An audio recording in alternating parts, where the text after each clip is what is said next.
Hello and welcome to Cinebuck Presents, where I give my $2 instead of my 2 cents. Let me just go on record and say that I've never played Minecraft, but I have done my research and have a fair idea as to how the gameplay goes. I don't usually check out movies based on video games that I've never played, so for this one, I decided to do an experiment to see if this movie did well enough in being inviting to both fans and non-fans of the game. The end result? Well, let's talk about the story first.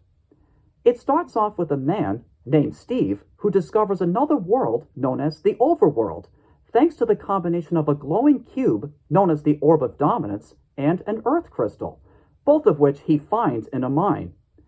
Now, in the Overworld, you could pretty much create anything you want with blocks and other objects.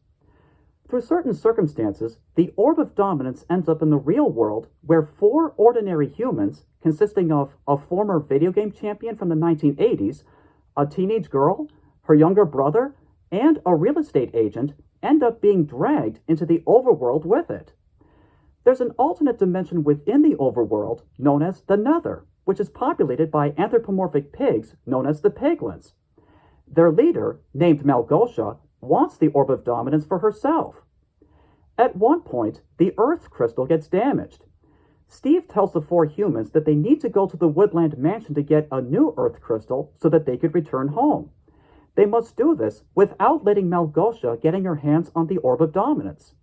Otherwise, she might use it to block out the sun and take over the Overworld.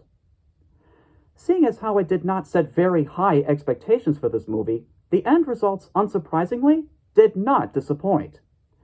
Unlike the animated Super Mario Bros. Movie, which did a nice job allowing audiences to dive into its atmosphere, even if they've never played the Mario games beforehand, this movie did not do as good of a job doing so. Instead, it turned into a bloated mess of ideas, with a story that's not as breathtaking or exhilarating. Plus, it consisted of characters that turned out to be a little more shallow than how the movie wanted them to be established.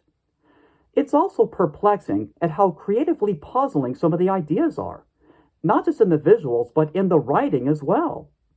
For example, there's a subplot in which a human vice principal from the real world develops a love interest in a villager who had wandered off from the overworld. The villagers, by the way, look like human versions of Squidward tentacles from SpongeBob SquarePants. I can't say for certain if the 5 writers involved with the screenplay really did their homework on the game. There are a few ideas from the game the movie did get right, and it seemed as though the writers did try to create an imaginary world that's full of endless possibilities. Yet, somewhere along the way, that idea got lost in translation, resulting in a movie that's just all over the place.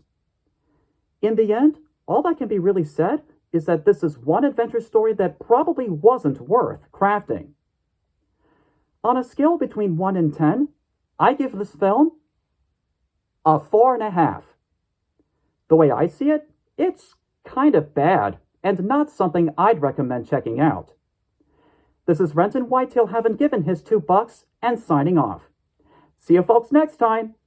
Take care.